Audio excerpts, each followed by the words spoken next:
Hello everybody, welcome to tonight's live stream. So tonight we're going to be talking about social anxiety and how to stop your body betraying you.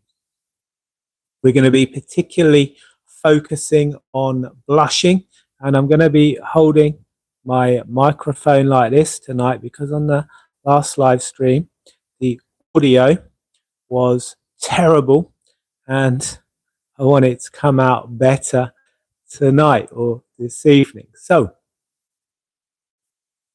we're going to be focusing on social anxiety, how to stop your body betraying you, and we're going to be particularly focus on blushing because I used to have a lot of issues with blushing. Blushing caused me a lot of anxiety. I had a severe phobia of blushing, and I've written a book called Beyond Blushing, and I've also created a course called Stop Blushing with Hypnotherapy and NLP. You can find links to both of those in the description below. So, blushing is part of the fight or flight response. It's an anxiety response. When you experience anxiety, you're experiencing symptoms that are designed to get you out of life or death situations, such as sweating, enables you to cool down in any kind of physical activity your mind perceives may be coming. Increased heart rate gets the blood pumping around your body so you can either fight back or run away. If you suffer with blushing, it gets the blood flowing to your face, so you go red like a beetroot, as I used to. But what is the point of blushing? What is the survival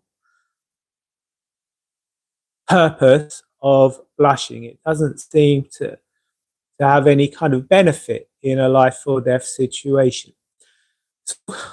Blushing gives a social signal. In ancient times, when you lived in a tribe and you were reliant on the tribe to keep you safe, so that you could eat and be protected from saber-toothed tigers,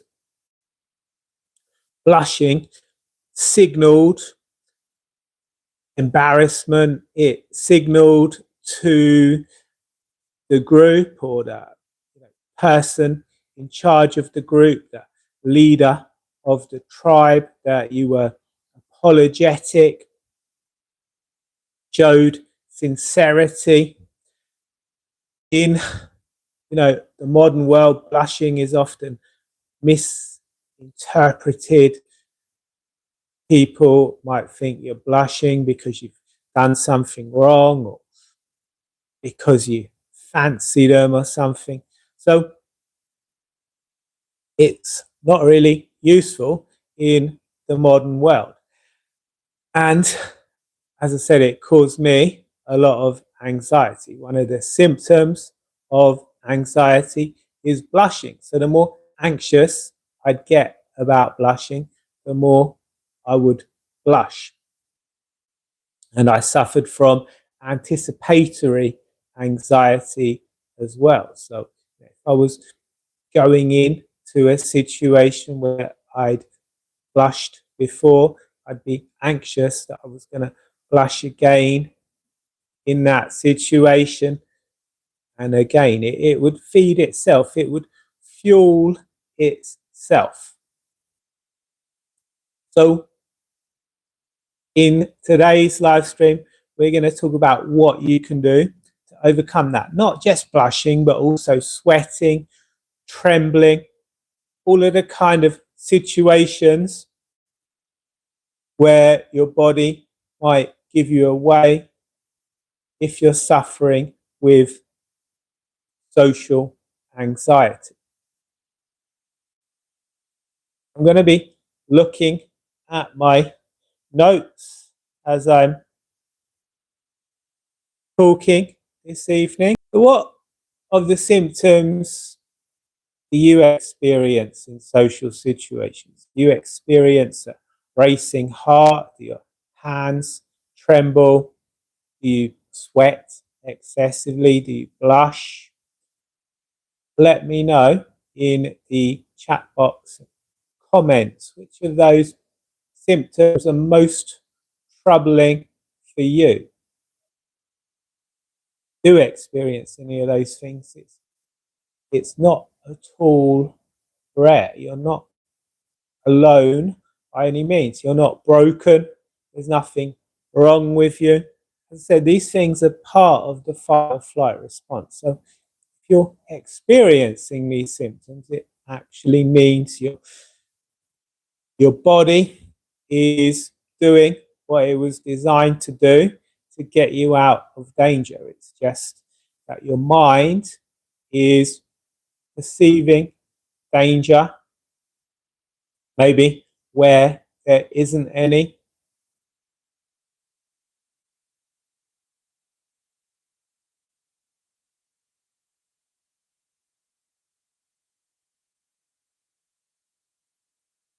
So I'm going to be giving you some simple tools that you can use immediately to overcome these social anxiety symptoms.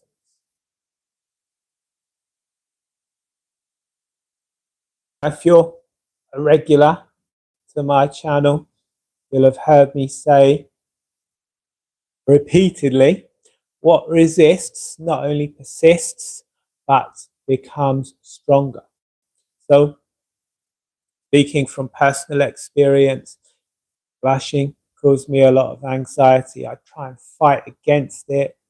I try and stop myself doing it, and that would just feed the cycle. That would increase the anxiety and make it more likely that I would blush. So you probably thought, what if I start to blush, or what if I start to sweat, or start to tremble? Then you start monitoring yourself. You start looking for signs that you're blushing or trembling.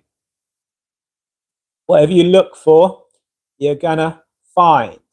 With hypnosis, there's something called ideomotor response. I know that if I suggest to a person, you may want to swallow now, I know that 9 times out of 10 they're going to feel the urge to swallow because they're focusing on that.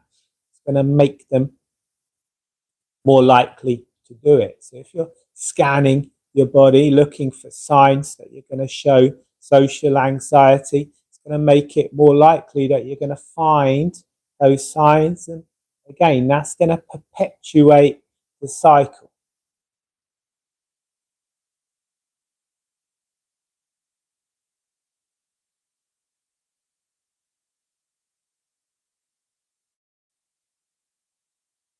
That's going to lead to more self-monitoring. If you're in a social situation, self-monitoring, it's going to cause you to go inside your head, to focus on your thoughts and sensations in your body. It's going to, take you out of the conversation. Again, I know from personal experience, people used to accuse me of being very quiet. I'm a very quiet person anyway. I don't talk much, but with the anxiety and, because I was self-monitoring, that would cause me to talk even less. These days, I don't really care what people say or think about me. People can, say I don't talk very much. I couldn't give a damn.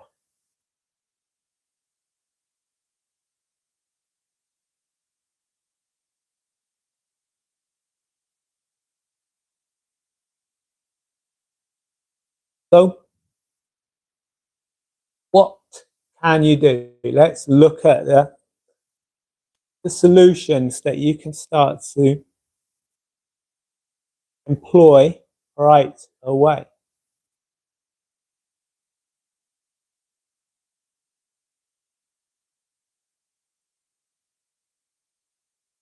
First thing you can do is to start to cultivate more presence.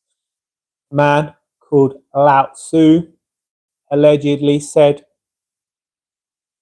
anxiety is living in the future, depression is living in the past, and peace is living in the present. So it's a good idea to have a regular relaxation practice that could involve meditation, qigong, yoga, whatever you find relaxing for you.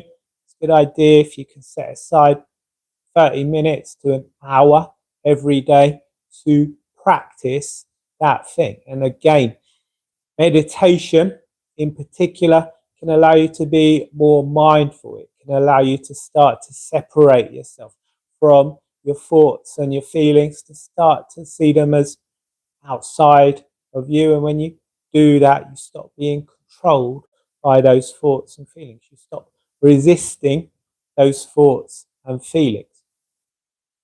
The mindfulness meditation is a very good idea, but anything you find relaxing, it's a good plan to set aside 30 minutes to an hour to do that thing every day. But right now, if you have something tomorrow, it takes time for that relaxation to build. If you have something right away, maybe this evening or tomorrow, something you're feeling anxious about, situation where you may have experienced these physical symptoms of social anxiety in the past, there's some things you can do. Firstly, you can focus on the other person or people that you're speaking to. You can put your attention outside of yourself and really on those people. It was kind of interesting for me when I first started doing this. I started to notice how anxious most other people actually are. And when people, as I said, accuse me of being quiet or whatever, that was more to hide their own insecurities, their own anxieties, than it was about me. The judgments people make about you, they're usually about them, they're not about you. So, start to put your attention outside of yourself. You'll be amazed at how anxious other people actually look. Some advice would be to look them in the eye. I know from personal experience, I had a lot of shame which came from my childhood, and making eye contact with people, that was a big trigger of blushing for me. So looking people in the eye, and if you're public speaking, you've got lots of people sitting in front of you, again, looking around the room, making eye contact with everyone, that might not be something you want to do. Something that you can do instead is to focus on your feet. Notice your feet planted firmly on the ground. See what you can smell, what smells are around you, what noises can you hear. Start to, put your attention outside of yourself. The thing you can do is radical self-acceptance. Tell yourself, if I blush, I blush. So what?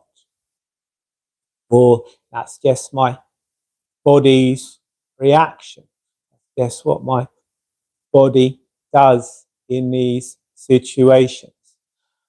By doing that, you're going to start to release the anxiety around it occurring, and it's going to be less likely to occur because you're not fighting against it. You're not resisting it. You're not scanning for it.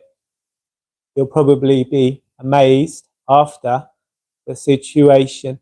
You'll look back and you'll say, wow, I did what Mark, the anxiety hypnotherapist, said, and I didn't experience that issue that I used to experience in that situation.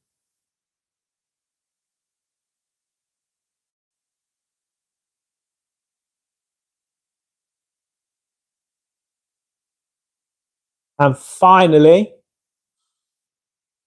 focus on your breathing. You're in a social situation. Make the conscious effort to breathe all the way down into your stomach. Belly breathing is how we breathe when we're relaxed. If you've ever noticed a person sleeping, you'll notice it's their stomach that rises and falls as they breathe in and out. So make the conscious effort to breathe all the way down into your stomach, to focus on your breath. See if you can notice a difference between your breaths. Maybe you'll notice that in-breath is slightly cooler than the out-breath. You could also try 7-11 breathing. Breathing in for the count of 7, breathing out for the count of 11. Doing this triggers the relaxation response, because if you were really in a life or death situation, you wouldn't be breathing out for longer than you're breathing in. So that is the techniques I'm going to be sharing with you tonight, the things you can do in social situations if social anxiety is an issue for you. Let me know in the comments and chats which of those techniques you'll be trying. If you try those techniques, come back and let me know if they worked for you. If you want to talk to me about one-to-one therapy, you can go to my website, markstubbles.com, book a call.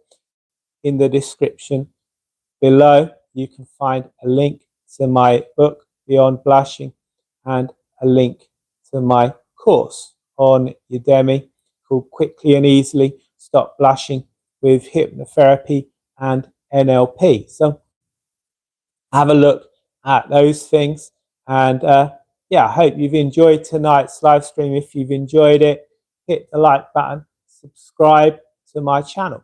Thank you very much for watching, and see you next time. Good night.